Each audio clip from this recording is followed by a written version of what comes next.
2 সপ্তাহেরও বেশি সময় বন্ধ থাকার পর খুলেছে আশুলিয়ার বেশিরভাগ পোশাক কারখানা। উৎসাহ উদ্দীপনায় কাজে যোগ দেন শ্রমিকরা।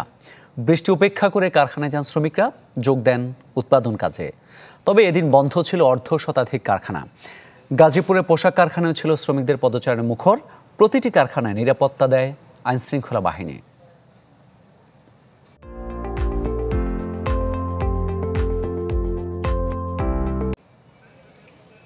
আমাদের সমস্ত ফ্যাক্টরি খোলা, সুন্দরভাবে সবাই কাজ করতেছে, কোনো দ্বিধাদ্বন্দ্ব নাই। আমরা হাঙ্গামা চাই না, আমরা চাই যে সব গার্মেন্টস খোলা থাক। মাসের শুরু প্রথম 1 তারিখ থেকে 10 তারিখের মধ্যে যেন সব শ্রমিকেরা বেতন পায়।